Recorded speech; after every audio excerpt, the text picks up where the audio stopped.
I'm Talia Cameron, 34, and I solve other people's disasters for a living. I'm an insurance adjuster in Portland. When pipes burst, roofs cave in, cars crumple, I'm the one who walks through the mess with a clipboard and a calm voice, tracing the failure point, figuring out what can be salvaged. I just never imagined the failure point would be my husband walking in our front door and calmly suggesting we end our marriage because of a woman he picked up from the arrivals curb. Ethan and I have lived in this two-story Beaverton house for almost 5 years now. The mortgage, the utilities, the home insurance, all recognizable lines on my spreadsheets, all carefully budgeted. We've got a tiny backyard with a grill he swore he'd use every weekend, and a guest room that was supposed to become a nursery someday soon. On paper, it's the life people post highlight reels about: 2 cars in the driveway, joint savings, a Pinterest board's worth of plans. Our 7th anniversary trip to Italy was already booked. We just started making half-serious jokes about baby names. Yesterday started like any other Thursday. I was at my desk in the office, fluorescent lights buzzing overhead, reviewing photos of a flood-damaged kitchen when my phone lit up with Ethan's name. I glanced at the time, 2:07 p.m. "Hey, you," I answered, tucking the phone between my ear and shoulder as I clicked through the claim file. His voice sounded different, brighter, sharper, like there was a spark under it that didn't have anything to do with me. "Tal, I've got to run a quick errand," he said. "An old friend is flying in, and her ride fell through. I'm going to pick her up from PDX. I might be late tonight." "Her?" I repeated before I could stop myself. He gave a short laugh. "Relax. High school friend. Haven't seen her in years. She messaged me last minute. Flights are a mess. You know how it is." "I do know how it is, actually. Portland International is what, 40 minutes from our house on a bad day? An hour with traffic. Late in my head meant dinner at 8 instead of 7, not whatever late turned into. "Okay," I said. "Drive safe. Text me if you're going to be really late and I'll figure out dinner." "Will do," he said. There was a pause, like he wanted to say something else. Then, "Love you." Quick and almost automatic. "Love you too." I hung up, but a little knot formed in my stomach. It wasn't the her that bothered me. Not exactly. Ethan has female friends. I have male friends. We've never been the jealous type. It was the way his voice sounded. Excited. Energized. Like he'd had 3 espressos and a time machine back to 17. I buried myself in work. That's my default setting when something feels off. Pretend the alarm bell is just a car alarm in the distance, not a fire in my own kitchen. By 5, I was home, changing into sweatpants, feeding the cat, glancing at the clock. By 6, I'd thrown together a simple pasta and texted him, "Everything okay? How's your friend's flight?" No reply. By 7, the pasta had congealed in the pot. My text had gone from casual to concerned. "Traffic really that bad? Are you okay?" Still nothing. Portland to Beaverton, round trip, even with delays, should not take 7 hours. My mind tried to be reasonable. Maybe her flight was delayed. Maybe baggage claim was a mess. Maybe they got stuck in some freak accident backup. But a quiet, mean little voice in the back of my head whispered other possibilities, ones I didn't dare say out loud. At 9:30, I was sitting on the couch, lights low, TV on mute, just watching the front door, my heart jumping at every pair of headlights that slowed outside. At 10:08, I finally heard his key in the lock. The moment Ethan stepped into the living room, I knew something was wrong. Not just long day wrong, not airport is a nightmare wrong. He looked like someone had reached inside his chest, removed something heavy, and set it gently down. His eyes were red, like he'd been crying, but his face was strangely calm, clear, almost relieved. "Hey," I said, standing up. "What happened? I was worried. Did her flight get delayed, or—" He didn't come over to kiss me, didn't even put his bag down. He walked in, stopped halfway between the door and the couch, and just looked at me, like he was seeing me for the first time and realizing I was in the wrong movie. "Talia," he said quietly, "we need to talk." My stomach dropped. 7 years of marriage, and he had never started a conversation with those words. Not once. I tried to laugh it off. "That sounds ominous. You're freaking me out." He sat down on the armchair across from me, instead of next to me on the couch. That small choice felt louder than any shout. "She's back," he said. I blinked. "Who?" He swallowed, jaw tightening. "Riley." The name meant nothing to me, just syllables, but they settled between us like a third person in the room. "Okay," I said slowly. "And Riley is this old friend from high school?" He nodded once. His knuckles were white where he gripped his knees. And? I asked. Did something happen? Are you okay? You've been gone for 7 hours, Ethan. I've been sitting here, imagining you in a ditch. He exhaled shakily and looked me straight in the eye. I think we should get divorced. For a second, I genuinely thought I'd misheard him. The world went quiet, like someone had hit mute on reality. I'm sorry, I said. What? This isn't fair to you anymore, he said, voice low, steady in a way that made it worse. I can't pretend, Talia. Not after today. You deserve better than this. What are you talking about? My voice sounded too high, too thin. Better than what? What happened at the airport? Who is this Riley to you? He shook his head, eyes glistening. I can't explain it right now. Seeing her again made me realize some things about us, about what I've been doing. I've been lying to myself, to you. It's not right. Try, I snapped, anger finally cutting through the shock. Try explaining. 7 years, Ethan. A mortgage, plans, an anniversary trip. You don't just walk in here and drop "we should get divorced" like you're canceling a gym membership. He flinched, but he didn't back down. I'm sorry, I really am. I just know I can't keep going like this. Not now. Not after seeing her. Seeing who? I demanded. Your friend from high school? Are you having an affair? Is that what this is? No, he said quickly. No, nothing happened like that, I swear. But it doesn't change what I realized today. He rubbed his face, suddenly looking older. You deserve someone who is all in, someone who didn't build a life with you on top of a grave. I stared at him. A grave, I repeated slowly. Ethan, I don't understand. I can't do this, he whispered, more to himself than to me. He stood up abruptly, like staying seated would make him explode. I'm going to stay at Mark's for a few days. You take whatever time you need. He walked past me, up the stairs, and started throwing clothes into a duffel bag. I followed him, numb. That's it? I asked, standing in the doorway to our bedroom. You're just leaving? No explanations? No chance to fix whatever this is? He paused, his back to me. The muscles in his shoulders shook once. I'm sorry, Tal, he said without turning around. I know this is sudden, but I can't pretend to be the husband you deserve when I'm not sure I ever really was. There it was again. Pretend. The word hung there like a bad smell. He brushed past me with the duffel, went downstairs, grabbed his keys. At the door he hesitated, like he might look back. He didn't. The door clicked shut. A minute later, his car engine faded down the street, and I was alone in a house full of our life. I sank onto the edge of the couch, staring at the framed photo on the wall. Us on Cannon Beach, his arm around my shoulders, my head tipped back laughing. I searched his frozen expression for signs I had missed. Was he already half somewhere else then, too? My phone buzzed in my hand. A text from my friend Maya. Hey, how's your Thursday? You and Ethan still coming over Saturday? I stared at the screen. How do you answer that? Actually, my husband just went to pick up a ghost from his past and came back wanting to cancel our entire future. Instead, I typed, not sure. Something weird happened. Can I call you tomorrow? Maya, of course, I'm here. Love you. I tossed the phone aside and pressed my palms to my eyes. Maya would probably say it was some kind of midlife crisis. My coworker Jenna would suggest checking his phone, his emails, his location history. My mother would say to fight for your marriage, whatever that meant when you were the only one left in the ring.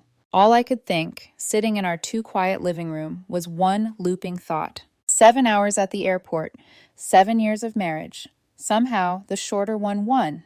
I didn't know it yet, but that was the last night I would ever believe Ethan and I were building the same life. It wasn't the silence that haunted me the most. It was the waiting. Ethan was gone, and our life was still, hanging in the air like an unfinished sentence. I lay in bed, my body half turned toward his side of the sheets, but the space next to me felt so far away.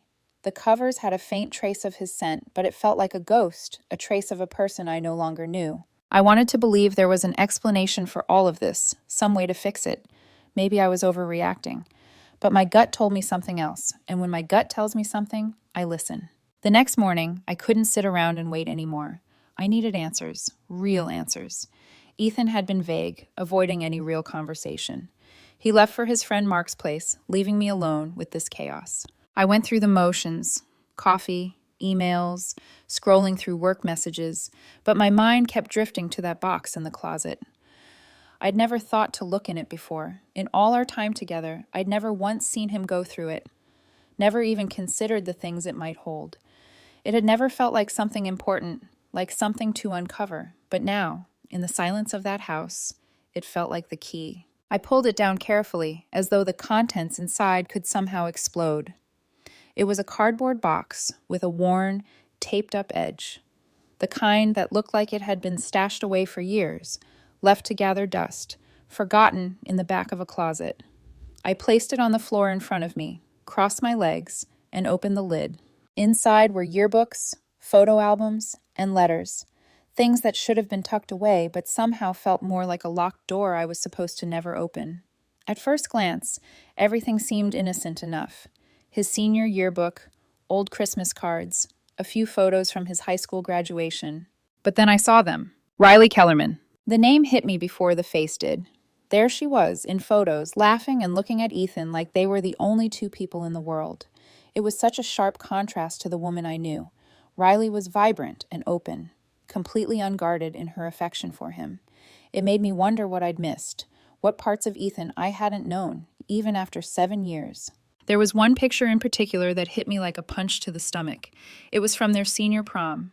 Ethan and Riley were caught mid-laugh, his arm around her waist, their heads tilted toward each other as if sharing a joke no one else could understand.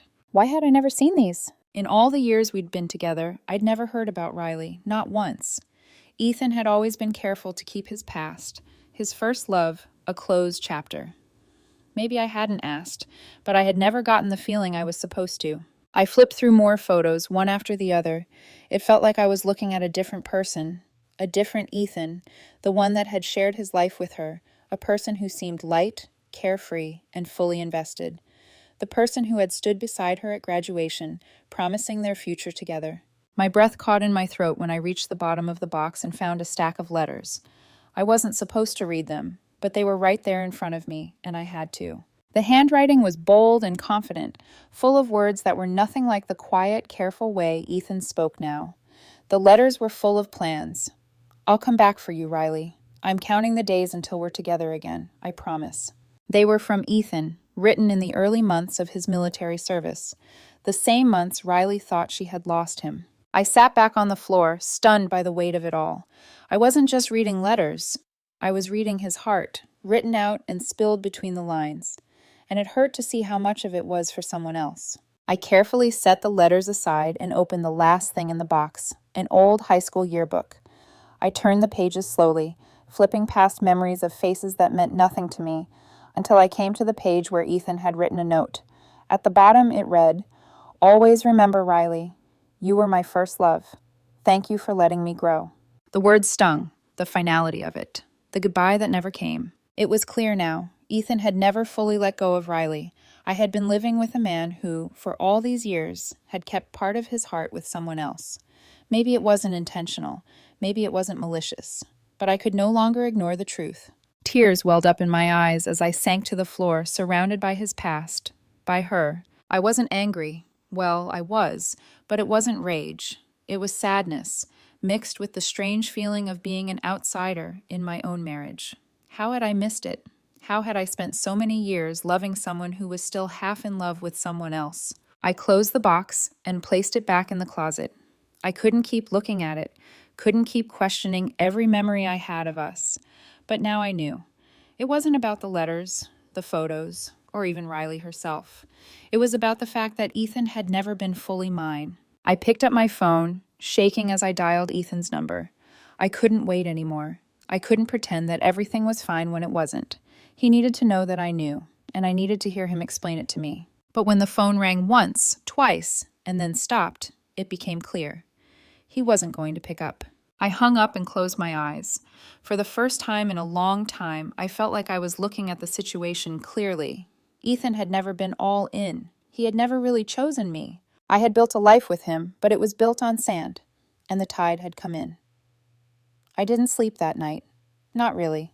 Every time I closed my eyes, I saw her, Riley, smiling back at Ethan from those photos. That bright, unguarded girl who got a version of him I never even glimpsed. But morning came whether I was ready or not.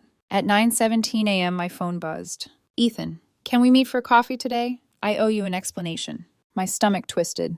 Explanation felt like a flimsy word compared to the wound he'd carved open.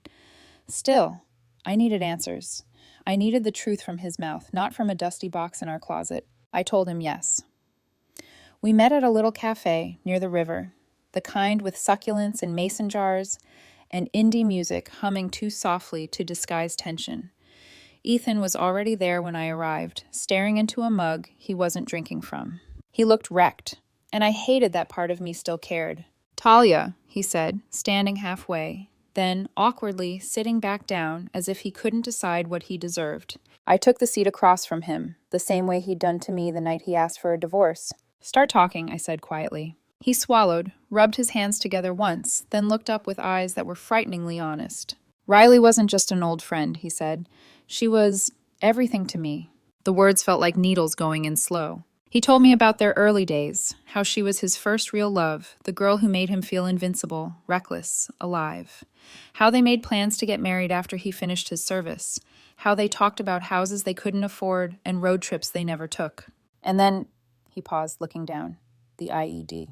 He explained the explosion in a clipped, factual tone, as though he'd rehearsed it enough over the years.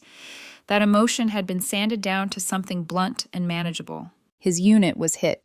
Riley sent letters, dozens of them, but he was in a military hospital for nearly a year, barely himself, unable to write back or speak clearly. His body healed faster than his mind. "She thought I abandoned her," he whispered, "or that I died. And I let her believe that. I didn't know how to come back to her like that." When he finally recovered, she'd vanished from his life, moved states, changed numbers. He thought she'd moved on for good. "I grieved her like she'd died," he said, "and then I met you." Something in me broke a little at that. I wasn't a beginning. I was a recovery mission. "When we met, Tal, you were safe," he said. "You were steady, kind, grounded. You didn't ask me to be someone I wasn't anymore. Safe, steady, grounded. Not loved, not wanted, not chosen." "I did love you," he insisted, as if he could hear my thoughts. "Maybe not in that big, earth-shaking way I loved Riley, but—" I held up a hand. "Stop. Please don't compare." He flinched. He continued. "Riley found him 2 weeks ago after discovering he'd changed his last name, my last name. She tracked him down, called, said she was flying into Portland. So I picked her up," he said softly. "I thought seeing her would give me closure, but it didn't. It opened everything back up." He looked at me then, truly looked, and I saw guilt swimming behind his eyes. "I panicked," he admitted. "Everything inside me came rushing back at once. The grief, the love, the guilt. And I didn't know how to be married to you with all of that coming back like a tidal wave." It was the closest thing to an honest confession I'd ever heard from him, but it still wasn't enough. "So what now?" I asked. "You're leaving? Running back to her?" He shook his head sharply. No, I don't know. I don't want to blow up our life. I want to try counseling. I want to figure out if we can rebuild." My breath hitched. Counseling, after asking for a divorce. "You want to fix our marriage?" I said slowly. "I want to try," he said. "I owe us that." I didn't know if "oh" was the right foundation for anything, but I nodded anyway, because I wanted to try too. Or at least I wanted to try to want to try. We scheduled a session. We agreed to talk. We agreed to fight for something that suddenly felt impossibly fragile. For a moment, just a moment, I let myself hope. 3 days later, I came home early from work with a pounding migraine. Ethan's car was in the driveway. I felt a small spark of relief, like maybe working together to save our marriage could actually be possible. Inside, the house was quiet. "Ethan," I called. No response. I headed toward the kitchen and froze when I heard his voice. He was in the backyard, talking loudly on the phone. The sliding door was cracked open. He probably thought no one was home. I should have walked away, I know that. But the moment I heard my name, my feet rooted to the floor. "I'm all right, Dan. I know," he was saying. His tone was raw, frustrated. "I know I should just tell her the truth, but James, I can't. I can't look Talia in the eye and admit I'm already gone." My heart slammed against my ribs. "Gone? Where? To whom?" He kept going. "Seeing Riley again." He let out a shaky breath. "God, James, I forgot what it felt like to be actually alive. Like myself.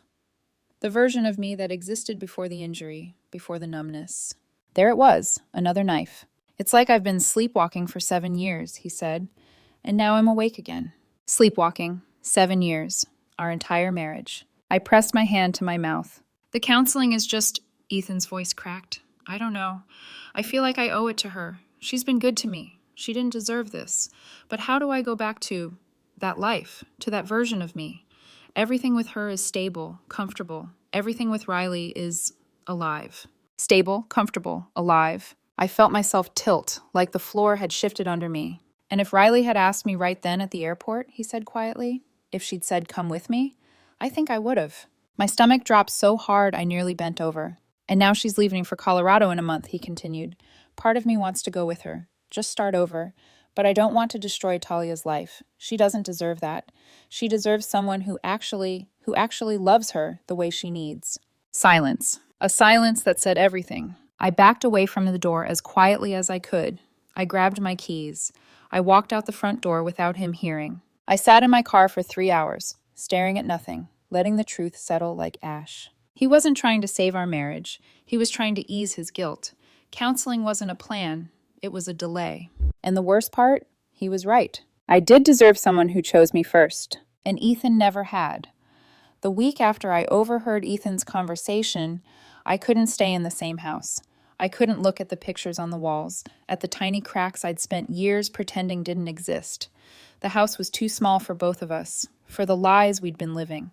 I could hear him in every room, every corner. I could feel his absence when I opened the kitchen cabinet to get the coffee beans. Those early mornings when he'd stand behind me, kissing the back of my neck as I poured the milk into my cup. The scent of him lingered in all the places I used to think were home. But I wasn't home anymore. I wasn't his safe place, and I wasn't the first choice. I had to leave, for me, for my own sanity. I didn't wait for Ethan to come back from his friend's place. I didn't wait for an apology or some grand revelation that he loved me more than Riley or more than the version of himself he'd longed to return to. I called a divorce attorney. I needed the truth in legal terms. I needed to know exactly how to untangle my life from his. It wasn't hard. I'd made sure everything was separate from the start. The bank accounts, the mortgage, the life insurance. Ethan was never going to be a financial burden after this, only an emotional one, and that's what I needed to deal with now. It took 3 days to line up the legal process. When the papers were drawn up, I barely hesitated. The weight of it didn't feel heavy anymore. It felt like freedom. On Friday night, I texted Ethan. We were supposed to go out for a casual dinner to talk about whatever was left of us. I wasn't sure what we were still fighting for, but I agreed to meet him at a neutral spot. He arrived early, like he always did, hands in his pockets, looking like someone who had too many things on his mind. He had a habit of biting his lip when he was nervous, but tonight there was no relief in his face. It was the same strained look he had the night he asked for a divorce. Talia, he said, once we were seated. His voice faltered slightly. I've been thinking about what you said, about how I deserve someone who chooses me first. You're right. I nodded. I wasn't angry anymore, just tired. You've always been right about that, he continued. I didn't choose you, not really. I chose comfort. I chose safety. I didn't say anything. The words he was saying were things I had known for months, maybe longer. But hearing them from his mouth didn't make me feel better. It didn't fix anything. I want to make things right, he said, his eyes desperate. I want to try therapy. We can fix this, Talia. We can go back to the way we were. Back to the way we were. That's when I stopped him. You don't get to choose the narrative anymore, Ethan. His face tightened. What do you mean? I reached into my bag and pulled out the divorce papers. I placed them on the table between us, pushing them toward him. He froze. The color drained from his face. What's this? He asked, his voice suddenly smaller. His eyes flickered between me and the papers, like he couldn't quite believe what he was seeing. It's over, I said quietly. I'm done trying to fix a marriage that was never whole to begin with. He opened his mouth to argue, but I held up my hand. I'm not your backup plan, Ethan. I never should have been. His eyes softened, and for a moment, I saw the man I had married. The one who cared, the one who loved me in his own way, even if it wasn't enough. But it wasn't enough for me anymore. I don't want to be the second choice, I added. I deserve to be loved the way I need to be loved, and you deserve to be with someone who has all of your heart. Not someone who's just here to fill a hole you've been hiding. He swallowed hard, but the words wouldn't come. He just stared at me, the weight of what I said hanging between us like a cloud.